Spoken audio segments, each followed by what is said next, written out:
Hello student, स्वागत है आपका हमारे इस करंट अफेयर के सेशन में। और आज हम बात करने जा रहे हैं 7 अप्रैल 2021 के करंट अफेयर की क्वेश्चंस की। और ये क्वेश्चंस आपके लिए काफ़ी हेल्पफुल होने वाले हैं, इसलिए आप इस वीडियोस को लास्ट तक ज़रूर देखिए। तो हम बात करते हैं फर्स्ट क्वेश्चन की। तो ये फर्स्ट क्वेश्चन जो है हमारा है, ये हाल ही में किस संगठन ने forest governance by indigenous and tribal peoples report जारी की है। तो जो ऑप्शंस हैं वो आपके सामने हैं कि WHO ने, WTO, FAO और UNO। तो इसका जो आंसर है वो है FAO ने। तो FAO ने जो forest governance and indigenous report जारी की है, इसके बारे में हम विस्तृत जानकारी प्राप्त कर लेते हैं। तो जो FAO है, इसका फुल फॉर्म क्या है? तो फूड एंड एग्रीकल्चर ऑर्गेनाइजेशन। इसका हिंदी में कहें तो संयुक्त राष्ट्र के खाद्य और कृषि संगठन। इसने जो रिपोर्ट जारी की है, वैसे ये क्या रिपोर्ट जो क्या कार्य करेगी? तो ये लैटिन अमेरिका और कैरिबियन में वनों की कटाई की दर बताती है, जो कि दर स्वदेशी और जनजातीय क्षेत्रों में काफ़ी कम दर्शाई गई है।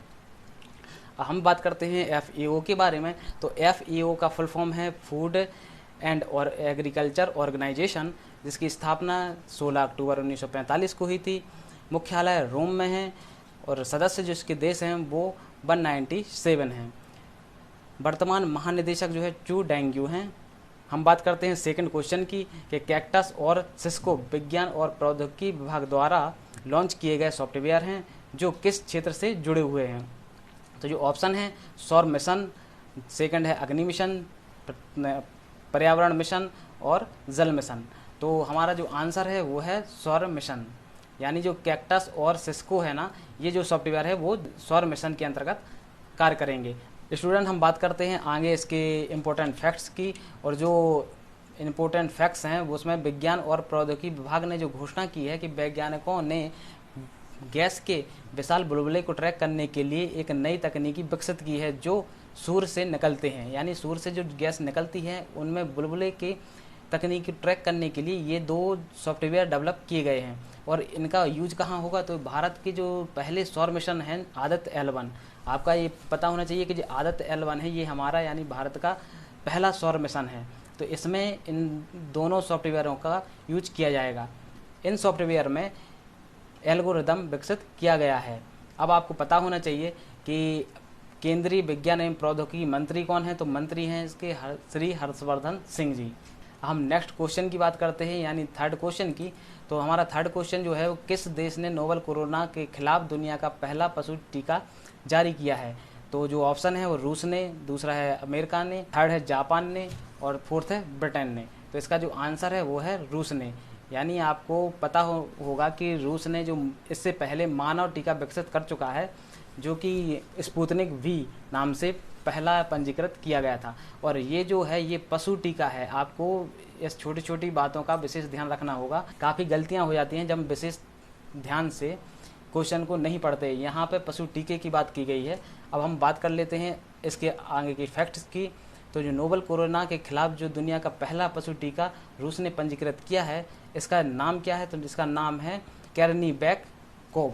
अब हम बात करते हैं रूस देश की। तो रूस की राजधानी मॉस्को है और इसके जो राष्ट्रपति हैं व्लादिमीर पुतिन हैं। और करेंसी जो है उसकी रूस की रूबल है और 1 रूबल में 0.96 भारतीय रुपया होता है। और जो रूस देश है वो क्षेत्रफल की दृष्टि से दुनिया का पहला सबसे बड़ा देश है। और ये पहला देश है जो 2 महाद्वीपों में फैला हुआ है, एशिया महाद्वीप और इसकी जो राजधानी है मॉस्को वो यूरोप महाद्वीप में है। और जो एशिया और यूरोप महाद्वीप को जो विभाजित करता है वो यूराल पर्वत है। हम बात करते हैं नेक्स्ट क्वेश्चन की, जो हमारा है फोर्थ क्वेश्चन। और मंत्री दिग्विजय सिंह जाला का निधन हुआ है, ये कौन थे? पर्यावरण मंत्री, रेल मंत्री, वाणिज्य मंत्री या फिर वित्त मंत्री? तो ये इसका आंसर जो है वो है पहला, यानी पर्यावरण मंत्री थे। और ये पहले भारत के पहले पर्यावरण मंत्री थे और इनका जो कार्यकाल था वो 1982 से 1984 तक रहा है। और आपको ये भी पता होना चाहिए कि जब ये पहले पर्यावरण मंत्री थे तो हमारे वर्तमान में पर्यावरण मंत्री कौन हैं? तो हमारे जो वर्तमान में हैं वो हैं केंद्रीय पर्यावरण मंत्री प्रकाश जावड़ेकर जी। हम बात करते हैं नेक्स्ट क्वेश्चन की। हमारा नेक्स्ट क्वेश्चन फिफ्थ क्वेश्चन है। तो जनजातीय मामलों के मंत्रालय के तहत संचालित tribal cooperative marketing development federation of India TRIFED ने हाल ही में कौन सी पहल लॉन्च की है? तो इसका ऑप्शन है जो संकल्प से सिद्धि, और सेकंड है आत्मनिर्भर, थर्ड है देखो अपना देश, और फोर्थ है छात्रवृत्ति। तो इसका जो सही आंसर है वो है संकल्प से सिद्धि। अब हम देखते हैं इसके इम्पोर्टेंट फैक्ट्स के बारे में। जो इसका इम्पोर्टेंट फैक्ट्स हैं, तो इस अभियान का मुख्य उद्देश्य आदिवासी गांवों में स्थित वन धन विकास केंद्रों को सक्रिय करना, और यह जो रहेगा यह 100 दिन का अभियान है, जिसमें भारत के 1500 गांवों को कवर करना है। हम बात करते हैं नेक्स्ट क्वेश्चन की, जो 6 क्वेश्चन रहेगा। श्रीनगर में शुरू हुआ 5 दिवसीय ट्यूलिप्स फेस्टिवल यह किस राज्य या केंद्र शासित प्रदेश में है? तो जो हमारे ऑप्शन है, फर्स्ट है जम्मू कश्मीर, सेकंड है लद्दाख, थर्ड है हिमाचल प्रदेश, और फोर्थ है पंजाब। तो जैसा कि आपको क्वेश्चन से ही समझ में आ सकता है कि यहाँ श्रीनगर की बात की गई है, तो ये जम्मू कश्मीर में ही होगा। तो आंसर इसका होगा कि जम्मू कश्मीर ए। स्टूडेंट, अब हम बात करते हैं इसके इम्पोर्टेंट फैक्ट्स की। ये ट्यूलिप गार्डन है, तो जो ट्यूलिप गार्डन है इसका पूरा नाम Indira Gandhi memorial tulip garden है, और इसे जो पहले नाम दिया गया था वो सिराज बाग था। ये जो गार्डन है एशिया का सबसे बड़ा ट्यूलिप गार्डन है। ये श्रीनगर के डल झील के किनारे जबलबान हिल्स पर स्थित है, और जबलबान हिल्स जो है ना वो पीर पंजल और ग्रेट हिमालयन रेंज के बीच स्थित है। इस ट्यूलिप गार्डन में 64 फूलों की किस्में हैं, और इसका जो उद्घाटन हुआ था तो वो 2007 में हुआ था। और यहाँ की जो सबसे ऊंची चोटी है वो महादेव शिखर है। तो अब हम बात करते हैं जम्मू कश्मीर के बारे में।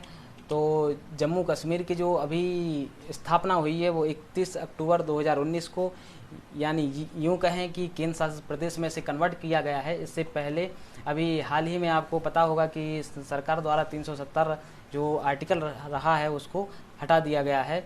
तो इस कारण से इसकी जो वर्तमान स्थिति है वो कब चेंज की गई थी, जो 31 अक्टूबर 2019 को।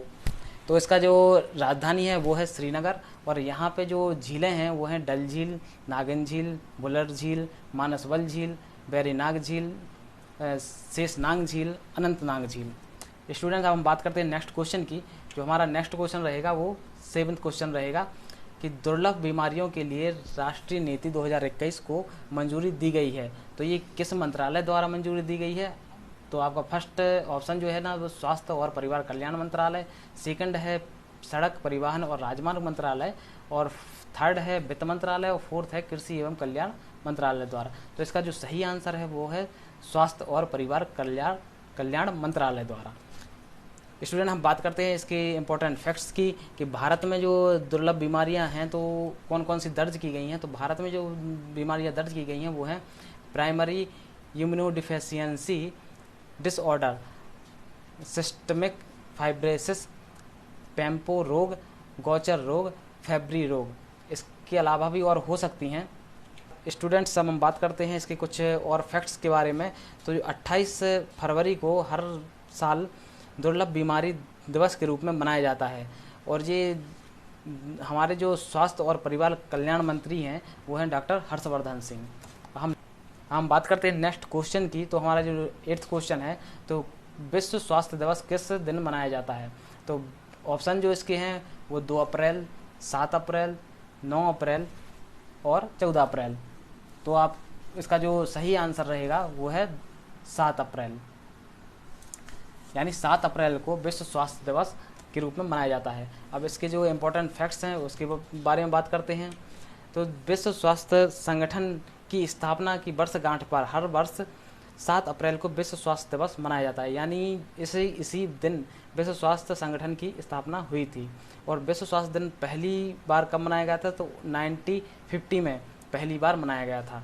हम बात करते हैं WHO के बारे में। तो WHO का फुल फॉर्म क्या है? तो WHO का फुल फॉर्म है वर्ल्ड हेल्थ ऑर्गेनाइजेशन, यानी विश्व स्वास्थ्य संगठन। इसकी जो स्थापना हुई थी 7 अप्रैल 1948 को हुई थी। मुख्यालय इसका जेनेवा यानी स्विट्जरलैंड में है। इसके सदस्य देश है 194, और महानिदेशक हैं टेड्रोस एडहानोन। स्टूडेंट्स, हम बात करते हैं नेक्स्ट क्वेश्चन की। तो नेक्स्ट क्वेश्चन है ये राष्ट्रीय समुद्री दिवस नेशनल मैरीटाइम डे कब मनाया जाता है? तो ऑप्शन जो है ना वो 2 अप्रैल, 5 अप्रैल, 7 अप्रैल और 9 अप्रैल। तो हमारा जो आंसर है वो है सेकेंड यानी 5 अप्रैल को। स्टूडेंट्स, अब हम बात करते हैं इसके कुछ इंपॉर्टेंट फैक्ट्स की। तो 7 अप्रैल 1919 को बम्बई से लंदन के लिए रवाना हुए पहले भारतीय स्वामित्व वाले जहाज़, यानी यहाँ कहा गया है कि पहले भारतीय स्वामित्व वाले जहाज़ SS रॉयल्टी की पहली यात्रा के उपलक्ष्य में राष्ट्रीय समुद्री दिवस मनाया जाता है, यानी ये पहला भारतीय स्वामित्व वाला जहाज़ था। तो यहाँ पे अब ये भी देखना इम्पोर्टेंट है कि विश्व समुद्री दिवस कब मनाया जाता है। तो विश्व समुद्री दिवस जो मनाया जाता है वो सितंबर माह के अंतिम गुरुवार को मनाया जाता है, और मार्च 1978 में पहली बार विश्व समुद्री दिवस मनाया गया था। स्टूडेंट्स, हम बात करते हैं नेक्स्ट क्वेश्चन की। तो जो नेक्स्ट क्वेश्चन, ये हमारा लास्ट क्वेश्चन रहेगा। तो ला पेरोज नौसैनिक अभ्यास कब शुरू हुआ है।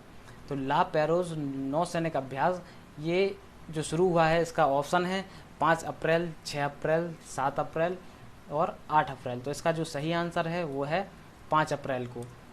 स्टूडेंट्स, अब हम बात करते हैं इसके कुछ इंपॉर्टेंट फैक्ट्स के बारे में।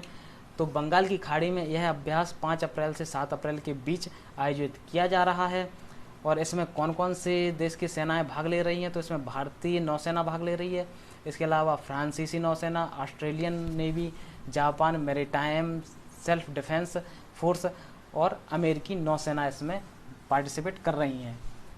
धन्यवाद स्टूडेंट्स, ये हमारे करंट अफेयर के क्वेश्चन थे जो 7 अप्रैल के कंप्लीट हो चुके हैं। अब हमारे इस चैनल को सब्सक्राइब कीजिए, लाइक कीजिए और शेयर कीजिए।